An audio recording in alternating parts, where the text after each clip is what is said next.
sign the divorce papers, my mother-in-law Vivian said, sliding the envelope across my coffee table. My husband Liam stood beside her, eyes fixed on the floor. I still had hospital tape clinging to my wrist. "You skipped the wedding," she sneered. "You don't belong in this family anymore." I didn't argue. I didn't even blink.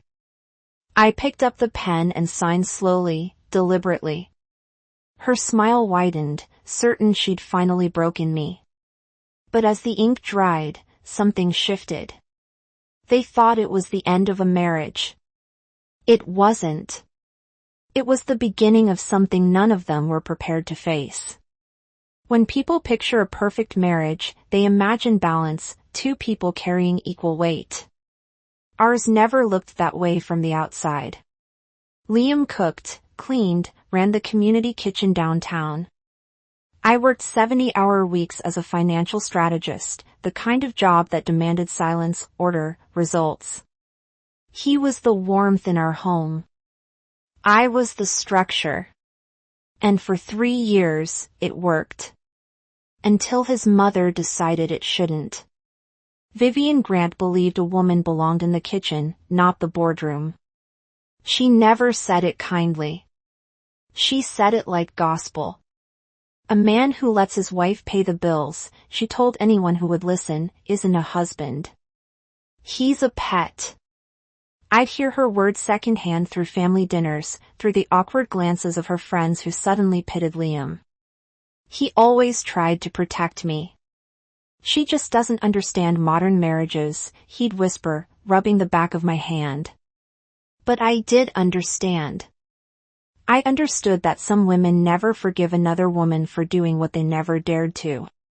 Clara, my sister, was the first to notice how the tension followed me home. "You flinch every time your phone buzzes," she said one night over takeout. I shrugged, pretending it was work stress. The truth was, Vivian called almost daily, little reminders about what a real wife would do. Bake, host, smile more, speak less. I'd mastered every crisis at the office, but nothing prepared me for the politics of pleasing someone determined to hate me. When Julian's wedding invitation arrived, Liam was excited. "It'll be good to see everyone again," he said. "A chance to reset." I smiled because that's what wives do when they're already bracing for impact. Vivian called the next day. Rustic lodge in the mountains. She bragged, "All family, no excuses." I promised we'd be there. I even bought a dress, soft silk, pale blue, something she couldn't call too formal. For a moment, I believed peace might be possible. Then came the pain. It hit before dawn, 3 days before the wedding. Sharp, twisting, like something tearing open inside me. Liam found me on the bathroom floor, shaking. The ER lights were blinding, the machines relentless. The doctor's words blurred together, bleeding ulcer, stress-induced, 5 days minimum. I nodded because nodding was all I could do. Liam squeezed my hand. "I'll let everyone know," he said. "They'll understand." I believed him. I shouldn't have. On the second day, I was sitting up, fur still in my arm, typing on my laptop, something familiar to keep me steady, when the door slammed open. Vivian walked in, perfume first, judgment second. "You look fine," she said. "You're upright, typing." I told her the doctor had forbidden travel. She waved a manicured hand. "If you can work, you can attend. Stop embarrassing this family." I hit the call button, asked the nurse to remove her. Vivian's heels clicked as she left, her voice echoing down the hall. "If you don't show up tomorrow, don't bother coming back." I lay back, staring at the ceiling tiles, heart pounding through the morphine haze. I didn't cry. I didn't call Liam. I just stared at the 4-line feeding into my arm and wondered how much more I'd have to lose before someone finally saw what she was doing to me. Coming home from the hospital should have felt like safety, but the air inside our condo was colder than the hallway outside. Liam met me at the door with flowers and a soft smile that didn't reach his eyes. Behind him, Vivian sat at the kitchen table, posture perfect, like she owned the space. Her coat hung neatly on the chair beside her, her purse resting on the floor like a planted flag. Mom wanted to stop by, Liam said quietly, as if explaining away bad weather. I can see that, I replied. My voice came out steady, though my legs still trembled beneath me. He helped me take off my coat, tucked a blanket around my shoulders, and brought me a bowl of soup.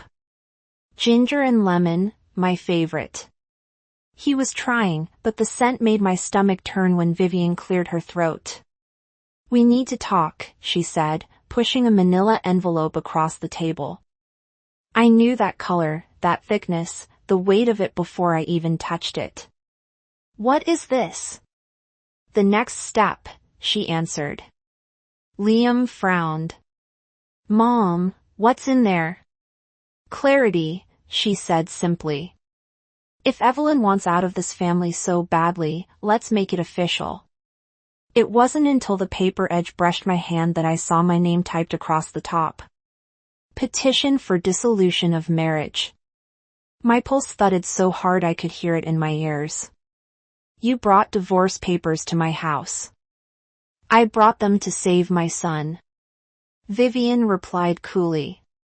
You made a promise at the hospital. You said if you didn't show up to the wedding, you'd leave. I'm just helping you keep your word. Liam froze, eyes darting between us. You went to the hospital? She was fine, Vivian said quickly, typing upright, exaggerating. I set the papers down gently. I was on intravenous fluids, I said. You saw the machines. You heard the doctor. She tilted her head. If you were strong enough to argue with me, you were strong enough to walk down an aisle.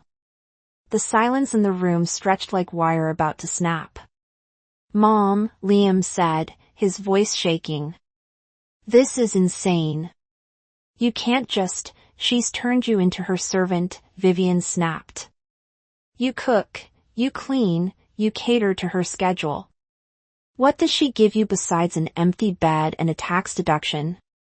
Something in me shifted. A low, quiet burn replacing the helpless ache I'd carried for years. I looked at Liam. Do you believe that? He shook his head instantly. Of course not. Vivian laughed, sharp and brittle. He doesn't have to believe it. Everyone else does. I stood, my body still weak, but my voice steady. You came here to humiliate me. Consider it done. Now leave. She smirked, gathering her coat. You'll regret this silence, Evelyn. The door shut behind her like a final nail. Liam ran a hand through his hair, whispering, I'm so sorry. I didn't know she'd go that far. I sat back down, staring at the envelope. My reflection rippled faintly in the glossy surface. I wasn't angry at him. Not yet. But I knew this moment, the quiet after someone crosses a line, is where everything starts to change. That night, I couldn't sleep. Every time I closed my eyes, I saw her face, the smug satisfaction when she slid the envelope across my table. My stomach still ached from the ulcer. But this was a different kind of pain, the kind that burned clean through anger and left only resolve. Liam sat beside me on the couch, head in his hands. I don't know how to fix this, he said quietly. You don't, I answered. I do. He looked up, startled. For the first time in our marriage, he saw the part of me that never begged. The woman who calculated outcomes for a living. The next morning, I brewed coffee, opened my laptop, and started going through our household spreadsheets. Every bill, every wire transfer, every line item I'd paid since we married, rent, insurance, his mother's utilities, even the catering for Julian's rehearsal dinner charged to my card. It wasn't about money anymore. It was about truth. Numbers don't lie. People do. I printed everything, stacked it neatly in a folder. No yelling, no threats, just proof. By noon, Clara dropped by with soup. "You look dangerous," she said, half joking. "I'm done playing nice," I replied. She glanced at the pile of paperwork. "What's the plan?" "I'm going to give Vivian what she wanted," I said. Clarity. When Liam came home, I told him. Calmly. "Your mother's right about one thing. We do need to set things straight, but not her way." He looked exhausted, scared even. "What are you going to do?" I smiled faintly. "Tell the truth, all of it." That night, I slept better than I had in weeks. The fear had left. The silence I once used to survive was about to become my weapon. The next evening, Vivian called, demanding to discuss the papers. I told her to come over.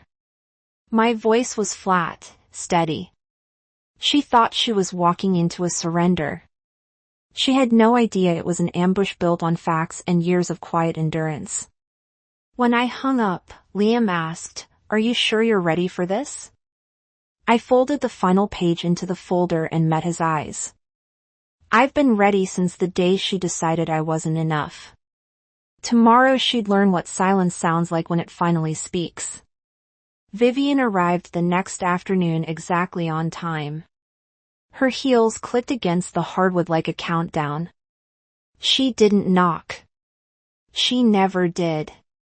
Just opened the door and stepped in with that familiar perfume cloud that always felt more like invasion than presence.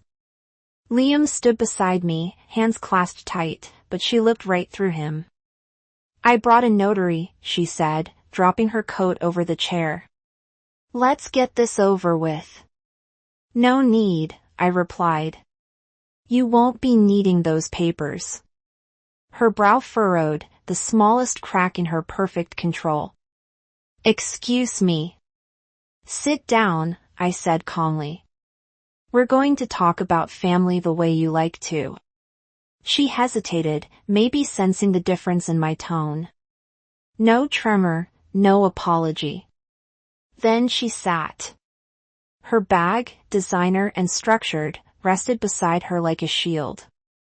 I slid a folder across the table, the same way she'd done with the divorce papers 2 days earlier. "What's this?" she asked. "Documentation," I said. "You should appreciate that, it's your favorite kind of truth." Liam looked at me, confused, but I didn't break eye contact with her. "You accused me of using your son," I continued, "of treating him like a servant. You've called me a parasite, a paycheck, a problem. So, let's review the math." I opened the folder, page by page. Rent every month for 3 years, paid from my account. Groceries, utilities, his health insurance. Even your heating bill last winter? I paused. Remember the catering at Julian's rehearsal dinner? You praised the food. You should.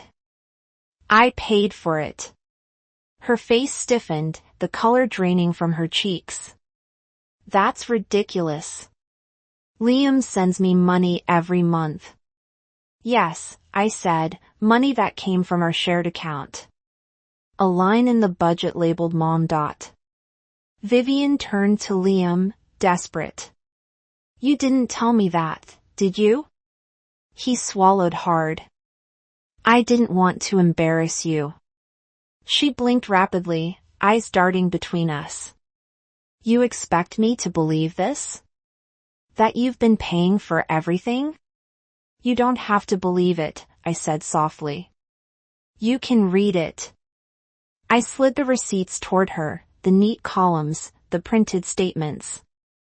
My world reduced to proof. She flipped through the pages with trembling fingers. The silence grew thick, heavy, her breathing hitched. You made me look like a fool, she whispered. No, I said. You did that yourself. Her head snapped up. You think this makes you better than me? You think money buys respect? No, I said again, slower. But lies cost it. Liam finally spoke, his voice barely steady. Mom, stop. Please. This isn't about sides anymore. She glared at him. She's poisoned you against me. I leaned forward. You did that all on your own, Vivian. Every insult, every dig, every threat. You wanted to control him, to make him choose between peace and pride. And when that didn't work, you tried to shame me into disappearing. Her lips trembled, but her tone was sharp as ever. You're cold. You think keeping everything neat and balanced makes you right. You don't love him. You own him. For the first time, Liam raised his voice.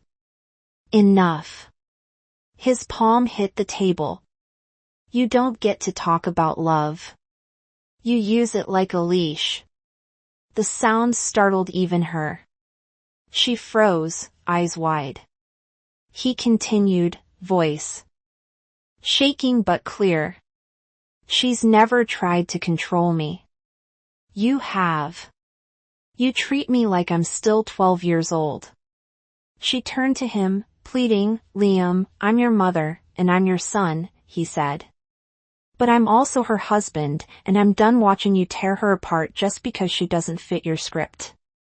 Her eyes filled, but not with remorse, with fury. She's taken you from me. I stood then, gathering the folder, sliding it back toward me. No, Vivian, I didn't take anything. I gave for years, and I never asked for gratitude, just decency. She stared at me, breathing hard. You think you've won? There's nothing to win, I said. I'm done playing your game. Liam stepped closer to me, a quiet motion that spoke louder than any words. Mom, he said gently. It's time for you to go. Her expression broke, not into tears, but disbelief. You can't mean that. I do, he said. We both do. The words hung in the air, final and irreversible. She stood slowly, gathering her bag, eyes sweeping the room, the framed photos, the soft lights, the life she never controlled. At the door, she paused. You'll regret this. I met her gaze. Maybe, but it'll be my regret, not yours. When the door closed behind her, the silence was vast, but not empty. Liam exhaled like he'd been holding his breath for years. I should have stopped her sooner, he said. You just did, I replied. He reached for my hand, the same hand that had signed the papers meant to destroy me. What happens now? I looked at the folder still on the table. Now we start over, but this time without pretending. He nodded, eyes glistening. For the first time in months, I believed him.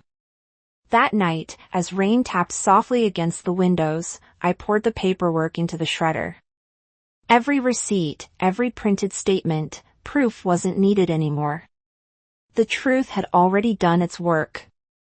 In the quiet hum of the machine, I heard something else. The sound of a chapter closing. Not with a bang, but with precision. Outside, the city lights blurred through the rain. Inside, the weight that had lived on my chest for years finally lifted. Vivian had walked out thinking she'd lost a fight. She never understood it was never a fight. It was freedom. We moved 3 weeks later into a brownstone 2 neighborhoods over, smaller, quieter. Liam found part-time work managing a community garden, the same place he used to volunteer. I reduced my client list, started leaving the office before sunset. We began cooking together, laughing again, building something that finally felt like choice, not performance. Clara came over the first night with wine and Thai takeout, so she said, grinning, that finally exploded. I smiled. Not exploded, I said. More like surgical precision. Word spread quickly. Julian stopped calling his mother after she tried lecturing his wife about real marriages. Her friends stopped visiting once they realized the gossip had turned against her. Vivian stayed in her condo, sending polite texts on holidays. Liam replied with short, careful words. I didn't reply at all. There was no victory lap, no applause, just quiet mornings, sunlight through clean glass, coffee shared without tension. The kind of peace you only get after you've been dragged through fire and come out with nothing left to burn. Sometimes silence isn't surrender. It's the sound of boundaries being built and finally holding. I used to think strength meant staying calm while people crossed my lines. Now I know it means drawing them and not moving when someone tests them. Vivian thought silence made me weak. She was wrong. Silence was just the space I needed to prepare the truth. And once truth spoke, it didn't need to shout. If you've ever had to fight for peace inside your own family, you're not alone. Tell me your story in the comments. And don't forget to subscribe, because sometimes the quietest revenge is simply walking away and letting them hear the echo of their own words.